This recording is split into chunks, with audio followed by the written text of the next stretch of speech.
우리 친구들이 읽은 대로 창세기 1장 27절에서 28절의 말씀을 가지고 당연성을 말씀하셨는데 1번 페이지에는 복음의 당연성이에요. 복음은 우리에게 너무나 당연한 거예요. 왜 당연한지 이제 설명 조금 할게요. 복음은 우리에게 너무나 당연한 거예요. 그러면 우리에게는 문제 오는 것도 너무 당연한 거예요. 지금 나에게 문제가 왔어요, 친구들. 문제 만난 친구 있어요? 어떤 그 문제는 너무 당연한 거예요. 왜 당연한지 봅시다. 그러면 여기에 따른 응답도 너무 당연해요. 응답은 당연히 오게 돼 있어요. 전사님 얘기했잖아요. 틀에 붕어빵 틀이니까 물가루를 부으니까 조금 시간이 지나서 굽혀서 나오는 거, 그 틀 그대로 붕어빵이 나오는 것이지 거기에서 사과가 나오거나 포도가 나오진 않아요. 그것처럼 복음의 당연성, 그리고 문제 만난 그 문제의 당연성, 그러면 응답도 당연한 거예요. 자, 봅시다. 하나님이 우리에게 제일 먼저 복음을 주셨어요. 그런데 이 사건을 무너뜨린 존재가 있었어요. 이게 바로 사단이에요. 사단은 하나님의 작품을 망가뜨려놨어요. 뭘로? 12가지로. 12가지 사단의 작품으로 망가뜨려놨어요. 그래서 어떤 문제를 일으켰느냐? 함정을 만들어놨어요. 전사의 함정 설명했죠. 함정은요, 여기 구덩이를 파놨어. 구덩이를 파놨는데 위에는 싹 얹어버렸어. 덮어놨어. 똑같은 이 보도블록으로 만들어놨기 때문에 함정인지 몰라. 거기에 빠졌는데 함정은 싹 묻어놨어요. 거기. 야, 창세기 3장 나예요, 나. 오로지 나밖에 생각 안 하는 거야. 나 중심적으로 생각하고 내 생각만 하고 내 생각만 옳다고 생각하고 나라는 것에 딱 사로잡혀 있는 거예요. 그렇게 나라는 이 함정에 빠져버리면 사실은 나오기 어려워요. 또 어떻게? 창세기 6장이라 그러죠. 물질 중심. 돈에 다 빠지게 만드는 거예요. 오로지 돈을 위해서 막 살아가는 인생인 거예요. 돈 외에는 아무것도 안 보이는 거예요. 그래서 뭘 하나 살 때도 돈 계산하고, 누구를 뭘 선물을 할 때도 돈 계산하고, 누구한테 선물을 받아도 야, 돈 이건 얼마 들었지 하고 돈 그렇게 다 빠지도록 만들어놨는 거예요. 함정이 여기까지면 진짜 쉽게 나오기가 어려워요. 자, 그 다음에 무슨 함정이에요? 창세기 11장이라 그러죠. 바벨탑이에요. 바벨탑. 어떤 바벨탑? 성공이라는 바벨탑. 오로지 성공만을 위해서 무시당하면서 살아왔고, 또 직업이 천하고, 엄마가 쓰레기 줍는 사람이어서 창피스럽고, 아빠가 또 청소부여서 창피스럽고, 그렇게 해서 나는 성공해야지 이런 막 야심을 가지고 성공만을 위해서 막 쫓아가는 거예요. 이 함정에 빠져버리면 도저히 빠져나올 수 없도록 이런 함정을 딱 만들어놨어요. 올무라는 또 다 이런 작품을 만들어놨어요. 어떤 올무예요? 사도행전 13장, 16장, 19장의 올무죠. 자, 운명 사주팔자라는 것에 다 걸리게 만들어놨어요. 그림 그렸잖아요, 전사님. 그죠? 그물이 쳐져 있으면 거미줄을 쳐놓는 거예요. 거미는 푸시고 나지 않게 거미줄을 쳐놓죠. 근데 거미줄이 쳐져 있는 줄도 모르고 막 나리가 날아가다가 걸려버려요. 그러면 빠져나갈 수가 없어요. 잠자리가 막 날아가다가 걸려버렸어요.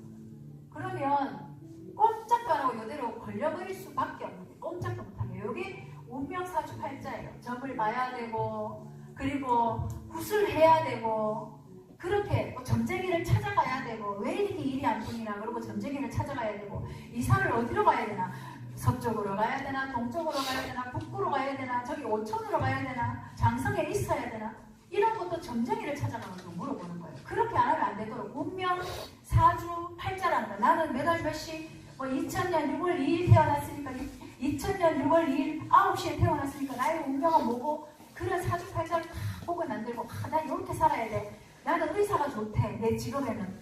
나는 검사가 돼야 되는데, 나는 경찰하고는 안 맞대. 막 이런 운명 사주 팔자에 다 빠져있는 거예요. 요 올무에. 여기 올무에 딱 갇혀가지고 꼼짝도 못하고 요대로 살고 이렇게 만들어놨는 거예요. 그 어떤 작품을 만들어놨어요? 틀을 딱 만들어놨어요. 틀. 전사님 표현하기를 늘 그렇게 틀 얘기했지만, 붕어빵 틀에 붕어빵이 나올 수밖에 없고, 또 다른 모양 책 틀이면 책이 나올 수밖에 없는 것처럼 불신자 상대 6가지. 우리 친구들 너무 잘 알죠? 당연히 영적 문제 오고, 정신 문제 오고, 나중에 육신 문제까지 오고, 그리고 이것이 나한테서 끝나지 않고 후대에게 계속 되물림되고, 이런 문제들이 죽으면 당연히 지옥 가고, 요 형태를 그대로 1번, 2번, 3번, 4번, 5번, 6번 요 틀대로 사이클을 돌듯이 요대로 살아갈 수밖에 없도록 요 작품을 만들어놨는 거예요. 요게 창세기 3장 이렇게 만들어놨어요. 그러고 뭐라고 얘기하시냐? 성경에서는 로마서 3장 10절에 나오죠. 로마서 3장 10절에 의인은 없어요. 의인은 없나니 하나도 없다라고 말씀하고 계세요. 그리고 23절에 뭐라고 얘기해요? 모든 사람이 죄를 범하였으며, 모든 사람이라는 거는 전도사님도 포함되고 친구들도 포함되고 다 포함되는 거, 우리 목사님도 포함되는 거예요. 모든 사람이 죄를 범하였으며 하나님의 영광에 이르지 못하다고 했어요. 그런 일들이 이렇게 딱 생긴 거예요. 요 일들 가운데 하나님 우리를 위해서 뭘 주셨어요? 영접하는 자, 요한복음 1장 12절에 영접하는 자 곧 그 이름을 믿는 자들에게는 무슨 권세? 하나님의 자녀가 되어야만 이 사단의 12가지에서 벗어날 수가 있어요. 절대로 이 올무 못 벗어나요, 친구들. 절대로 한번 빠진 함정에 내가 내 힘으로 용서도 빠져나올 수가 없어요. 함정이 얕으면 그렇지. 요새처럼 깊은 구멍에 한번 빠져보세요. 그게 함정이에요. 사단은 그렇게 쳐놓았거든요. 12가지에서 아무도 빠져나올 수 없는데 여기에서 하나님이 복음으로만 빠져나올 수 있도록, 그리스도 언약 붙잡을 때만 빠져나올 수 있도록 영접하는 자 곧 그 이름을 믿는 자들에게 하나님의 자녀가 되는 권세를 우리에게 주셨는 거예요. 그래서 문제 왔지요. 우리에게 문제 와도 상관없어요. 문제 왔기 때문에 우리가 어떻게 살아가느냐? 우리가 노예로 살아가고 있어요. 사단의 노예로. 자, 요리 가라, 동쪽으로 가라, 동쪽으로 가는 거예요. 서쪽으로 가라, 서쪽으로 가는 거예요. 니는 1년 뒤에 북구로 이사 가야 된다. 북구 장성도 그 옆에 가면 된다. 그리고 요양병원 있는데 요양병원 옆에 가면 터가 좋아서 잘 될 거다. 넌 1년 뒤에 가야 된다. 막 그렇게 하면 그대로만 살아가는 거예요. 요 얼굴에서 벗어날 수가 없이 노예로 살아가는 거예요. 질질질 끌려다니는 거예요. 가라 하면 가고 오라 하면 오고 1년 뒤에 가라 하면 1년 뒤에 가고 이렇게 노예로 살아가요. 어떻게 살아가요? 포로로 살아가요. 포로된 자에게는 자유가 없어요. 내가 하고 싶은 대로 할 수가 없어요. 점쟁이가 하라고 하는 대로 해야 돼요. 굿을 넌 요번에 500만원짜리 했지, 넌 다음에 700만원짜리 해야 돼. 그렇게 안 하면 넌 안 돼. 너 자녀가 안 되게 돼 있어. 직업도 못 구해. 그 다음에 너는 1000만원짜리 해야 돼. 이런 식으로 계속 구슬하게 만들고 그대로만 따라가게 하는 거예요. 포로로 살아가는 거예요. 자유 없는 포로로. 어떻게 살아가요? 속국으로 살아가요. 사단에게 다 지배당해서 노예로 포로로 속국으로 살아갈 수밖에 없어요. 이런 문제가 우리한테 와서 이 문제는 당연한 거예요. 왜 당연해요? 하나님 떠났기 때문에. 하나님 떠나는 순간부터 우리한테는 문제가 오게 돼 있어요. 함께하게 돼 있어요. 하나님과 함께할 수 있도록, 우리 인간은 하나님과 함께하도록, 하나님을 바라보면서 살 수 있도록 딱 만들어놨는데 함께가 안 되고 떠나버렸으니까 하나님을 떠나는 순간부터 오직이 안 되는 거예요. 오직 하나님만 바라봐야 되는데 떠나면서부터 문제 왔잖아요. 그래서 그 문제로 인해서 노예되고 포로되고 속국되는 거는 너무 당연한 거예요. 저 사실 한 예로 들게요. 우리 친구들 혹시 어리기 때문에 건강, 지금은 친구들은 건강 걱정 안 해도 돼요. 어른들은 어느 날 갑자기 병원 갔는데 내가 암이래요. 그것도 위암이래요. 내가 왜 위암이지? 위암일 수밖에 없는 문제와 사건이 왔어요. 먹었다가 저녁 먹었다가 또 그때 아침 점심 굶었다가 막 마음대로 그냥 그렇게 하고, 그리고 또 어떻게 해요? 매운 거 먹고 차가운 거 막 먹고 막 그렇게 했기 때문에 그 건강에 위험 수위가 온 것은 너무 당연한 거예요. 내가 도대체 위암이 걸리나? 아니에요. 위암이 올 수밖에 없는 당연한 결과인 거예요.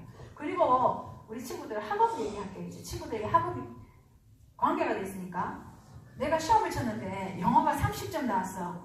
다른 거는 다 80점 이상인데 왜 나는 영어만 못하지? 왜 나는 영어 30점이지? 30점 나올 수밖에 없지 않아요? 영어 공부 많이 안 했으니까. 다른 친구들은 영어 공부에 1시간씩 투자하고 30분씩 투자하고 또 학원에도 가고 하는데 난 학원도 안 가고 영어 단어만 보면 머리가 아프고 다 꼬불꼬불하고 그래서 안 외웠어. 이건 나중에 하고. 그러면 영어는 30점 받는 것도 감사하지요. 10점 안 맞은 것보다 낫지요.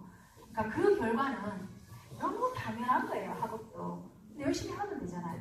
안 한 것에 대한 결과는 너무 당연한 거예요. 맞죠? 이렇게 지금 나에게 문제 왔어요, 친구들. 지금 나에게 인간관계가 흐트러져 있어요. 내가 혹시 친구들 관계 속에서 왕따 당하고 있어요. 친구들 관계죠. 이거는 왕따라고 표현했지만 인간관계라고 보면 되겠죠.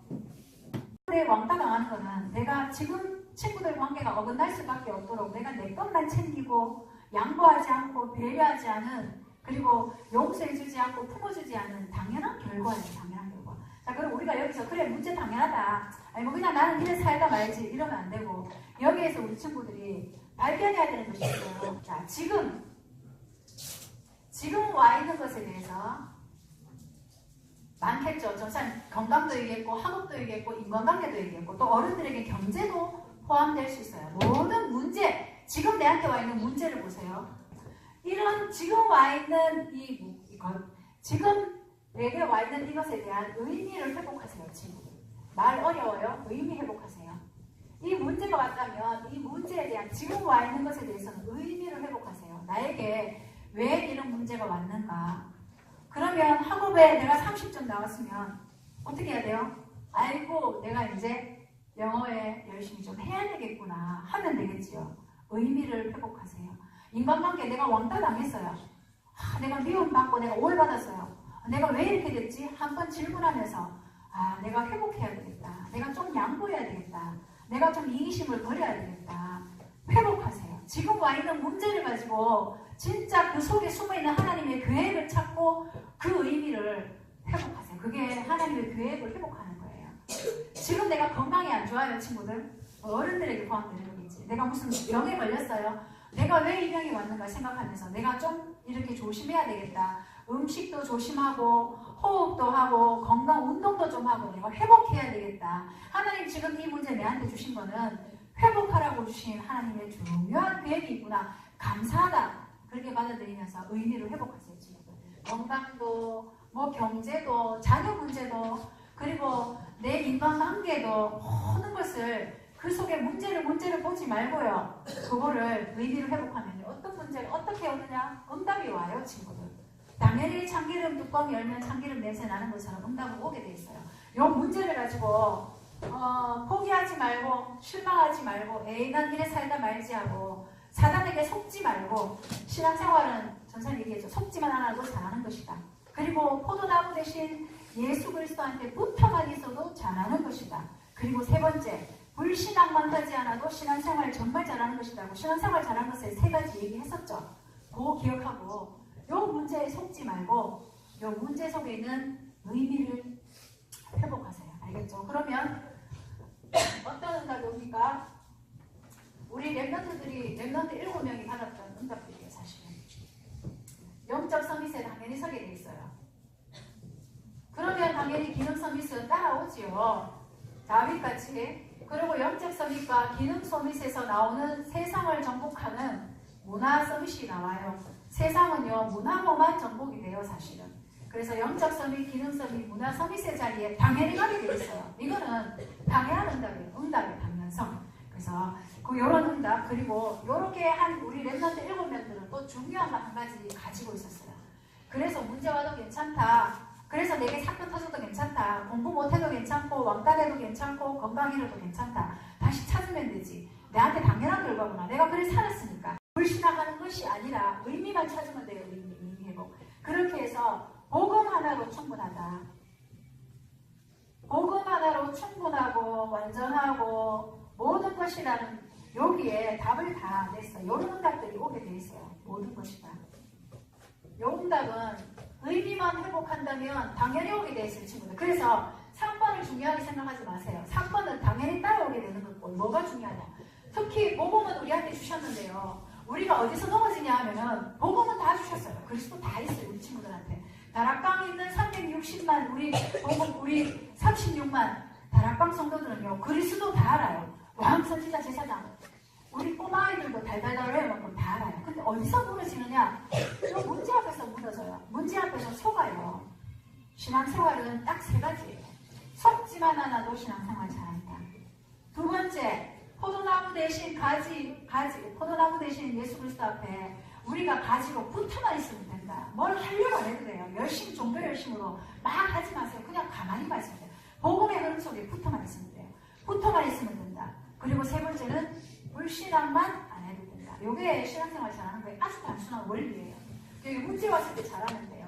문제 왔을 때 문제에 속지 말고 방금 말한 것처럼 자 의미를 회복하세요. 지금 내게 이 문제가 왜 왔는가? 너무 당연한 거보다 갑자기 온 게 아니구나. 너무 당연하다. 그럼 내가 다시 갱신하자. 회복하자. 하나님의 계획을 발견하면 돼요. 그러면 3번 응답은 당연히 오게 되어 있습니다. 알겠죠, 친구들?